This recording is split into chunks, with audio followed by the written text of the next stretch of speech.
Salut, c'est l'évangéliste Enoch Kwame de la mission biblique fondamentale. Nous sommes là pour la deuxième partie de notre message sur la prière qui attire l'exaucement.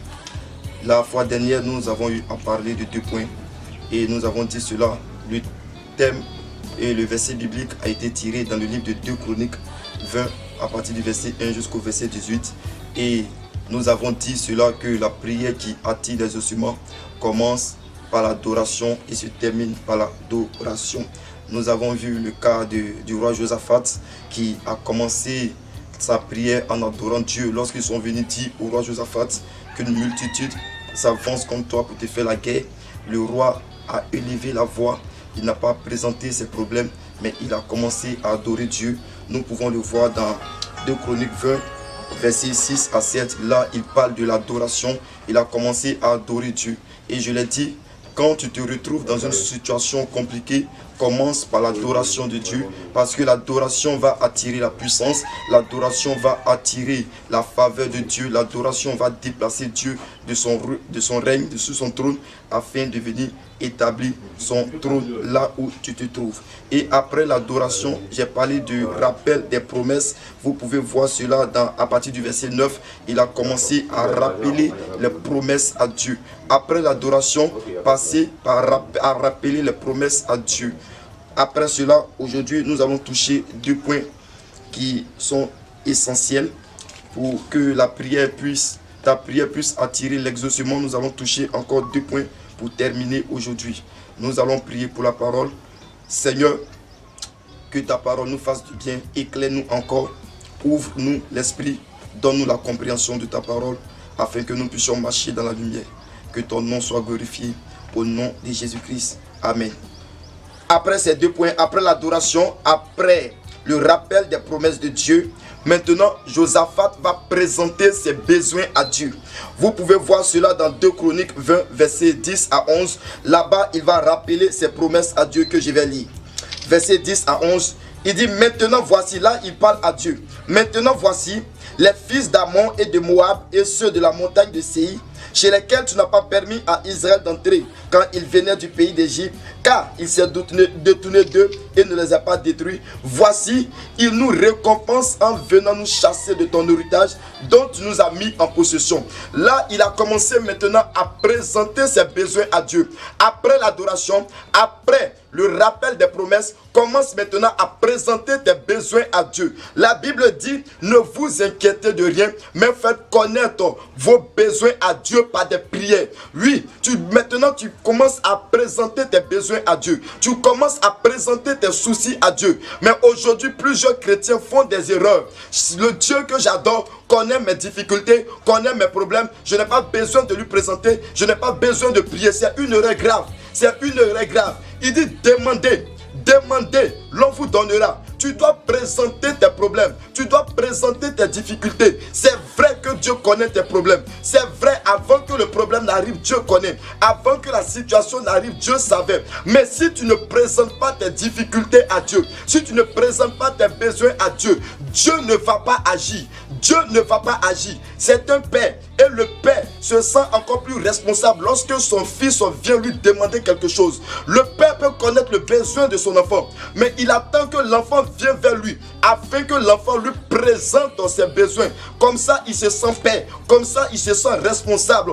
Bien-aimé, la Bible dit, ne vous inquiétez pas. Lorsque les difficultés arrivent, ne t'inquiète pas. Commence à présenter tes besoins à Dieu. Et c'est ce que le roi Josaphat a fait. Il a présenté maintenant les difficultés à Dieu. Après avoir adoré, après avoir rappelé les promesses de Dieu, il a commencé maintenant à soumettre ses difficultés à Dieu. Que voici la situation que je suis en train de traverser.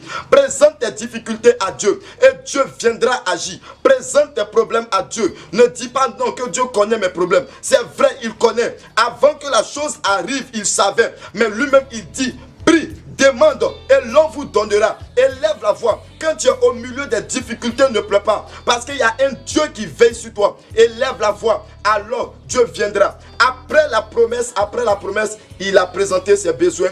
Après maintenant les besoins, qu'est-ce que Josaphat a fait? Josaphat n'a pas présenté ses capacités à Dieu. Josaphat n'a pas présenté son armée à Dieu. Josaphat n'a pas présenté sa sagesse ni son intelligence à Dieu. Et nous le voyons au verset 12. Il a dit, ô notre Dieu, n'exécuteras-tu pas tes jugements sur eux, car nous sommes sans force devant cette multitude nombreuse qui avance contre nous. Et il dit à Dieu, nous ne savons que faire, mais nos yeux sont sur toi. Il n'a pas présenté ses capacités. Il n'a pas présenté son intelligence. Il n'a pas présenté son armée. Il a dit à Dieu, nos yeux sont sur toi. Pour dire à Dieu, nous sommes devant toi. Si tu ne fais rien, le problème va nous tuer. Si tu ne fais rien, l'armée qui arrive va nous détruire. Nous sommes sans force. Mon armée ne peut pas. Mon armement ne peut pas. Seigneur, mes yeux sont fixés sur toi. Dans le livre de Proverbes 3, verset 5, la Bible dit, confie-toi à l'Éternel et ne t'appuie pas sur ta sagesse. Lorsque tu te présentes à Dieu, ne présente pas tes diplômes, ne présente pas ta sagesse, ne présente pas ta force, parce que ton intelligence ne peut rien. Ce n'est ni par la force, ni par la puissance, ni par ton intelligence, ni par tes capacités, ni par tes diplômes, mais c'est par l'Esprit du Seigneur. Et Josaphat a eu cette révélation. Il n'a pas dit, voici mon armée. Il n'a pas dit, voici mon armement. Seigneur, si tu peux me donner un coup de pouce. Non, tu n'as rien à fournir. Laisse Dieu agir. Il a dit à Dieu, nos yeux sont sur toi. Nous sommes au devant de toi. Si tu ne fais rien, les difficultés vont nous tuer. Si tu ne fais rien, le problème va nous engloutir. Bien-aimé, tu n'as rien à fournir. Tu n'as rien à fournir. Laisse la puissance de Dieu agir en toi. Laisse l'Esprit de Dieu agir dans ta vie. Abandonne-toi totalement entre les mains de Dieu. Ne te focalise pas sur tes diplômes. Ne te focalise pas sur ta sagesse. Seigneur, je suis sage. Seigneur, j'ai tel diplôme. J'ai besoin de ce travail. Je peux entrer dans ce travail. Non. Laisse Dieu, on n'aide pas Dieu. Laisse Dieu agir dans ta vie. Et c'est ce que Josaphat avait compris. Il a dit à Dieu, moi et mon peuple, moi et mon armée, nos yeux sont sur toi. Si tu ne fais rien, Seigneur, si tu n'agis pas, ma force ne peut pas. Si tu n'agis pas, mon intelligence ne peut pas. Si tu n'agis pas, mes diplômes ne peuvent pas.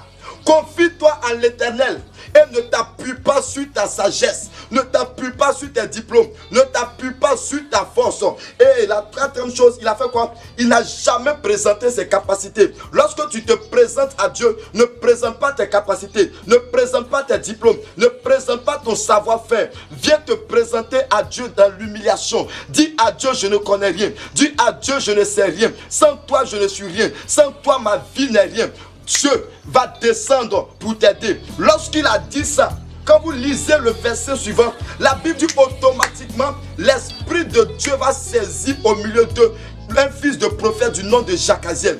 Lorsqu'il a dit ça, Dieu ne pouvait plus rester sur son trône parce qu'il a compris que son peuple dépendait totalement et entièrement de lui. Lorsqu'il a entendu cela, la Bible dit automatiquement, dans ce même laps de temps, Dieu est descendu. Il est descendu, il a saisi Jacaziel et il a commencé à donner des directives à Israël pour dire à Israël, j'ai entendu, vous n'allez pas combattre, mais laissez-moi agir maintenant. Demain, allez-y, présentez-vous seulement. N'allez même pas avec les armes. Présentez-vous. Vous allez voir la délivrance que moi, Dieu, je vais vous accorder. Et lorsqu'ils sont partis, ils ont vu des cadavres étalés. Parce que Dieu s'est manifesté. Pourquoi? Parce qu'ils sont présentés devant Dieu. Ils n'ont pas présenté leur capacité. Ils n'ont pas présenté leur armement. Mais ils se sont présentés devant Dieu comme des hommes qui ne connaissent rien. Comme des hommes qui ne savent rien. Et alors, Dieu les a répondu. Bien-aimés, c'est sur ça que j'aimerais m'arrêter. Je vais prier pour la parole. Seigneur, merci. La prière qui attire les ossements. Je prie maintenant que cette parole soit scellée sur la table de chacun d'entre nous, afin que nous marchions maintenant, oui Seigneur, dans cette parole, que nous ayons des résultats rapidement lorsque nous allons élever la foi. Merci Seigneur, bénis tous ceux et celles qui écouteront et que ton nom soit glorifié dans notre vie. Merci au nom de Jésus-Christ. Amen. Que Dieu